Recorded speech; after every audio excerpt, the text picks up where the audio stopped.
ಪುತ್ತೂರಿನ ಪುರುಷರ ಕಟ್ಟೆಯಿಂದ ಶಾಂತಿಗೋಡು ಆನಡ್ಕ ಸಂಪರ್ಕ ರಸ್ತೆಯು ಮಾಯಂಕಲದಿಂದ ಕೂಡು ರಸ್ತೆಯವರೆಗೆ ಸಂಪೂರ್ಣವಾಗಿ ಹದಗೆಟ್ಟಿದ್ದು ವಾಹನ ಸಂಚಾರಕ್ಕೆ ಯೋಗ್ಯವಲ್ಲದ ರೀತಿಯಲ್ಲಿದ್ದು ಸದ್ರಿ ರಸ್ತೆಯನ್ನು ಶೀಘ್ರದಲ್ಲಿ ವಾಹನ ಸಂಚಾರಕ್ಕೆ ಯೋಗ್ಯವಾಗಿಸಬೇಕೆಂದು ಸಹಾಯಕ ಕಾರ್ಯಪಾಲಕ ಇಂಜಿನಿಯರ್ ಅನ್ನು ಪುತ್ತಿಲ ಪರಿವಾರ ಸೇವಾ ಟ್ರಸ್ಟ್ನ ಸಂಚಾಲಕರಾದ ಅರುಣ್ ಕುಮಾರ್ ಪುತ್ತಿಲ ಹಾಗೂ ಟ್ರಸ್ಟ್ನ ಪದಾಧಿಕಾರಿಗಳು ಭೇಟಿ ನೀಡಿ ಮನವಿ ನೀಡಿದ್ದಾರೆ.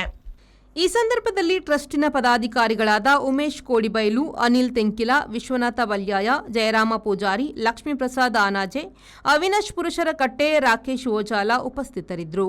ತಕ್ಷಣ ಮನವಿಗೆ ಸ್ಪಂದಿಸಿದ ಸಹಾಯಕ ಕಾರ್ಯಪಾಲಕ ಇಂಜಿನಿಯರ್ ಗ್ರಾಮದ ಪಿಡಿಒ ಅವರನ್ನು ಹದಗೆಟ್ಟಿರುವ ರಸ್ತೆಯ ಸ್ಥಳಕ್ಕೆ ಕಳುಹಿಸಿದ್ದಾರೆ. ಸ್ಥಳದಲ್ಲಿ ಪುತ್ತಿಲ ಪರಿವಾರ ನಿಯೋಗ ಹಾಗೂ ಗ್ರಾಮಸ್ಥರು ಪಿಡಿಒ ಅವರನ್ನು ರಸ್ತೆ ಕೂಡಲೇ ಸಂಚಾರಕ್ಕೆ ಯೋಗ್ಯವಾಗಿಸಬೇಕೆಂದು ಆಗ್ರಹಿಸಿದ್ದಾರೆ. ಪಿಡಿಒ ಅವರು ಕೂಡಲೇ ಕಾರ್ಯಪ್ರವೃತ್ತರಾಗುತ್ತೇವೆ ಎನ್ನುವ ಭರವಸೆಯನ್ನು ಕೂಡ ನೀಡಿದ್ದಾರೆ.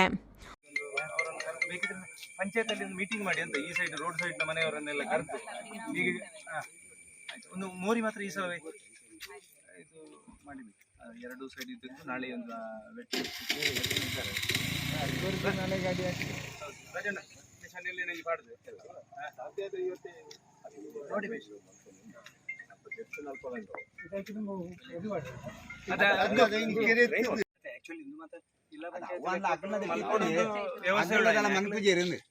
ಈ ರೋಡು ಮಿಷನ್ ಆಡೆ ಊಟ ಮಾತ್ರ ಅವಲ್ಲ ಕಣಿಕೆ ಮಿಷನ್ ಮಾಡ್ತೀವಿ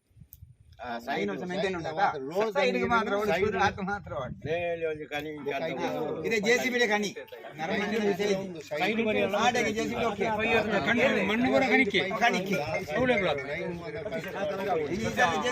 ಕಣಿ ಜೆಸಿಬಿ ಸೈಡ್ ಮಣವಲ್ಲ ಅಲ್ಲಿ ಡ್ರೈನೇಜ್ ಇಲ್ಲ ಅಂತ ಎಲ್ಲ ರೋಡ್ ಸೈಡ್ ಹೆಚ್ಚಿದೆ